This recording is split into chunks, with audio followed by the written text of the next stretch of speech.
안녕하세요. 유튜브단 김영호입니다. 지난 시간에 이어서요. 성공적인 동업 이야기 두 번째 마지막 편입니다.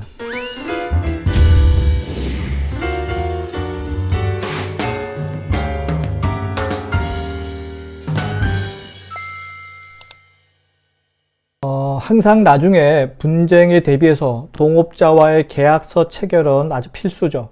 우리나라에서 동업이 문제가 되는 이유는요. 계약서가 없는 그야말로 시스템이 없는 그런 사업을 시작했기 때문입니다. 그래서 계약서는 구체적인 사업계획서와 함께 작성해야 됩니다.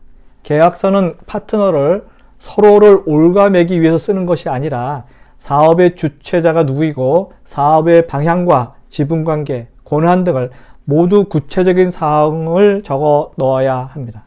일종의 스토리와 플랜이 담긴 계약서가 좋겠습니다. 그 자체로 사업계획서 역할을 충분히 할 수 있는 계약서를 준비해야 합니다.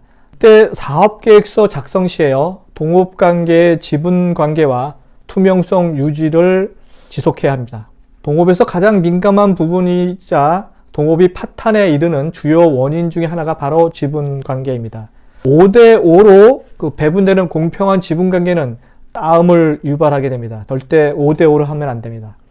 그 이유는요, 누구나 유일한 권력이 되고자 하는 그런 욕망을 갖고 있기 때문인데요.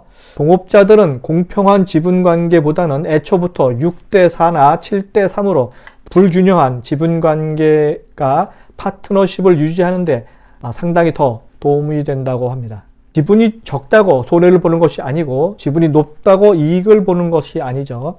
이는 지분 비율과 그에 따른 권한과 책임 그리고 리스크가 비례하기 때문이기 때문에 6대4, 7대3 이것이 중요한 그 지분관계는 아니라고 생각이 됩니다. 예민한 돈이 걸린 문제이기 때문에 동거래와 사업의 현황에 대해서 투명하게 진행시켜야 합니다. 서로 구체적으로 장부를 온라인이든 오프라인을 작성해서 장부를 바꿔보는 식으로 상호 검증 장치를 마련하는 방법도 상당히 좋다고 생각이 됩니다. 매달 서로 장부를 바꿔보는 식의 크로스 체크가 저는 상당히 좋은 중간 과정이라 생각이 들고요. 서로 동업관계 불행의 씨앗은 돈 때문이 아니라 돈의 투명성을 확증하고 검증하는 시스템의 부재 때문에 항상 발생합니다. 또 이런 방법도 있습니다. 2명 이상의 창업보다는 또 3명은 어떨까? 홀수로 동업을 하는 방법도 좋습니다. 그 이유는 2명 사이의 미묘한 경쟁 심리를 완화시켜 주기도 하고 중재 역할도 할 수 있고 한 명이 중간에 그만두어도 2사람이 남아서 안정적인 사업을 진행할 수 있기 때문입니다. 최근 들어서 20대 젊은이들이 창업시장에 많이 뛰어들고 있습니다. 취업이 점점 더 어려워지다 보니까 창업시장에 뛰어드는 청년이 점점 늘어나고 있는데요. 요즘 청년 창업 대신에 20대 창업이란 말이 더 유행할 정도죠. 창업의 나이는 확실히 낮아졌습니다. 예전에 30대 중후반이 돼야 개인 사업을 벌이는 그 경우가 많았다면 요즘엔 첫 창업 연령대가 20대로 대폭 낮아졌습니다.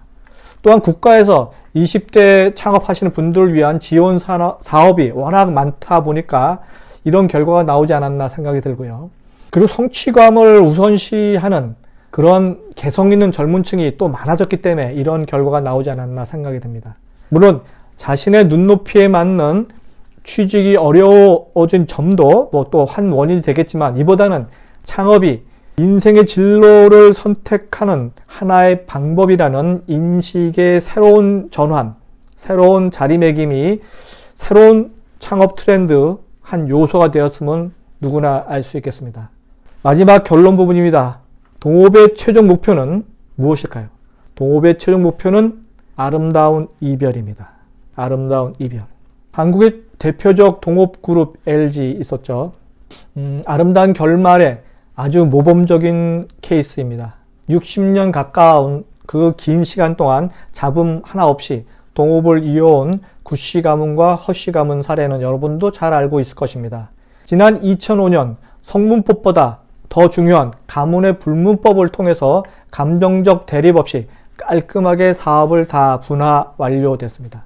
분화 이후에도 이들 기업들은 서로 겹치는 업종을 하지 않고 경쟁하는 일이 없도록 서로의 사업을 든든하게 지원하는 그런 파트너십 관계를 유지하고 있습니다.